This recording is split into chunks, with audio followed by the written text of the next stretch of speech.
there are two reasons for Bitcoin price to change. One is supply and demand, right? If there's excess demand for limited supply, price will rise. The other is the devaluation of the currency. People ask all the time, well, what's the ultimate end game? Well, let's just think about it. Bitcoin today is digital gold.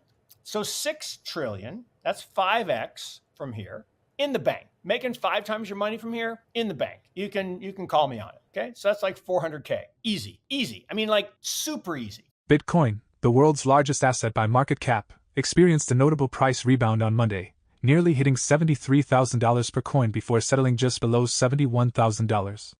This surge, which propelled Bitcoin from slightly over $65,000 to around $73,000 per coin, marked a significant 12% increase for the leading cryptocurrency. Remarkably, this occurred despite ongoing outflows from GBTC. While the sell-off is projected to affect Bitcoin prices for several more weeks, investors are eagerly anticipating another positive development: the advent of spot Bitcoin ETFs, expected to counterbalance GBTC outflows. Notable figures such as Cathie Wood of ARK Invest and Matt Hugan of Bitwise have discussed the imminent approval of spot Bitcoin ETFs by wirehouses. They view this development as a crucial influx of capital, potentially surpassing previous inflows. Recent revelations by a crypto enthusiast on social media suggest fierce competition among major investment banks to be the first wirehouse to incorporate these ETFs. However, Bloomberg ETF analyst Eric Balcones indicates that, as of now, none have taken the leap, opting instead for a cautious approach, waiting for one to make the initial move. The introduction of spot Bitcoin ETFs is anticipated to be a watershed moment, providing access to a vast pool of investors. This eagerly awaited event is expected to significantly impact both the ETF market and the underlying crypto asset. In a recent interview with CryptBlood, Mark Yusko of Morgan Creek Capital shared insights on Bitcoin ETFs, the current bull market, and projections for the market's peak in this cycle. Ever feel like you're wasting your money on things that don't really matter? Stop. You don't have time. Don't miss out on this 2025 bull run. Educate yourself now. Don't spend $12.50 on junk. Educate yourself on how to be successful in crypto using our crypto cheat guide. Unlock the secrets of crypto and make smarter investments today. Visit the website now on the link in the description for your exclusive copy. Start your journey to crypto success today. Please take a moment to like this video, subscribe to the channel, and don't forget to drop your comment and observations in the comment section below. Thanks and enjoy the video.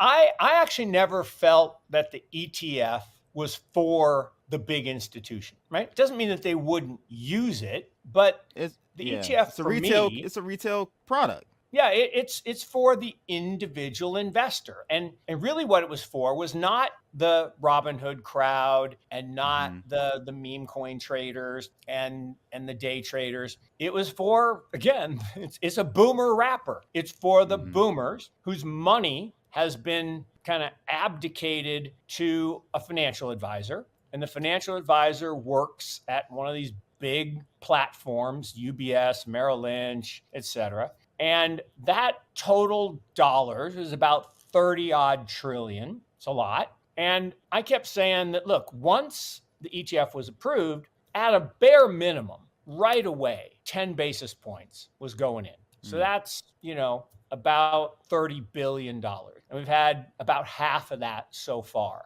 And so that's pretty amazing. Now, 10 basis points is not where it's going to stay, because Fidelity already said 1 to 3% in their kind of fund of funds ETF that allocates to other ETFs. They said 1 to 3. And I think all these other places are going to say, 1%, that's a good number. That's a good diversifier. Well, 1% of 30 trillion is 300 billion.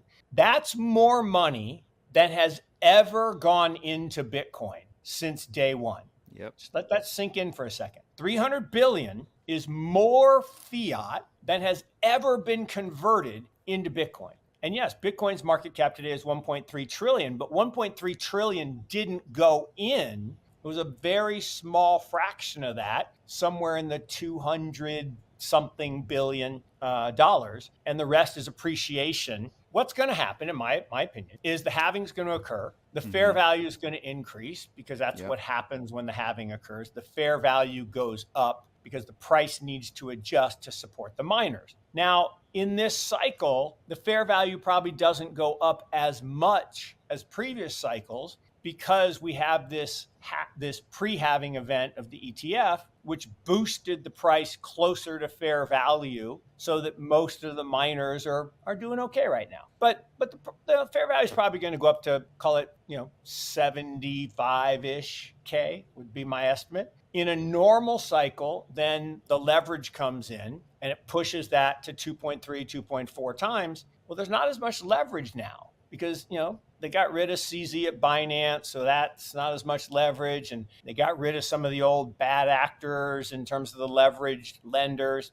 So let's say we only go up 2 times fair value this time. So we go to 150-ish. Okay. Well, then what happened? Well, then when you're so far above fair value, that's when the short sellers are come in and some of the people will say, okay, that's good enough for me. I'll take a little profit. I don't think the cyclicality's gone. I don't think this is number go up in a straight line. I think we're going to have peaks and we're going to have troughs. And for a while, we're going to make higher highs and higher lows. That's called accumulation, right? So there's going to be an accumulation over the next year or so. Then when it gets too highly priced, there'll be distribution. The smart money, the people who bought early, or some of the whales, will start to distribute to the masses. And then when it falls, they buy back. Schiff, recognized as a brilliant economist, aligns with the gold bug community in acknowledging the imminent collapse of the fiat monetary system.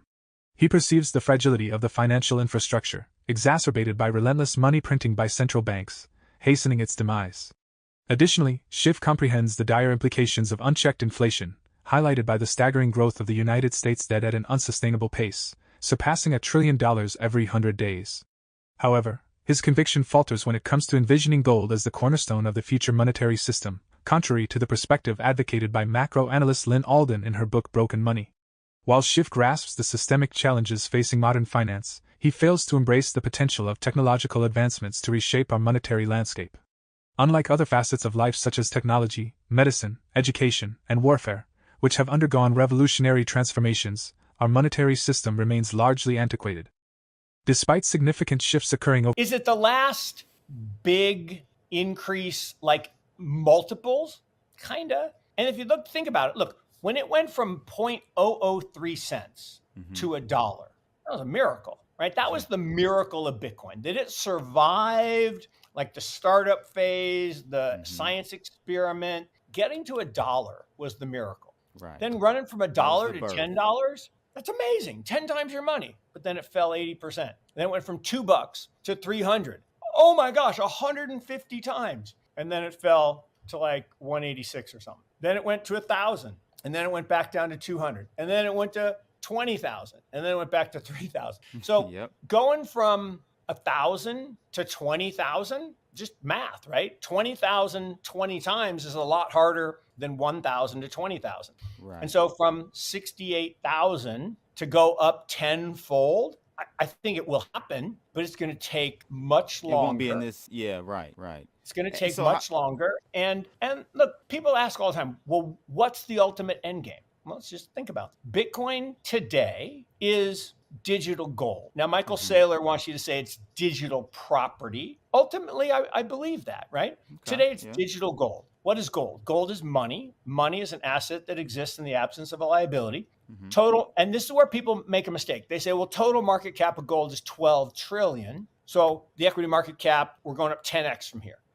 Half of that gold doesn't count. It's jewelry and chalices and gold leaf on the Golden Dome, back there at Notre Dame. So no. So 6 trillion, that's 5x from here in the bank. Making 5 times your money from here in the bank. You can call me on it. Okay. So that's like 400K. Easy. I mean, like super easy. Fine. Okay. But then beyond that, digital property. Now, digital property, real estate is about an $86 trillion global asset class. Is it possible that Bitcoin is a better form of property? Like, think about it. The American dream post-World War II was what? Everybody buys a house, white picket fence. We take a mortgage and we, make a ton of money. You bought a place in California when you came back from the war for $5,000. It's millions of dollars today. Okay, what is that? That's just currency devaluation. The house didn't go up. The house didn't grow. You didn't start with a 2-bedroom house and it turned into a 20-bedroom house. It's still a 2-bedroom house in the middle of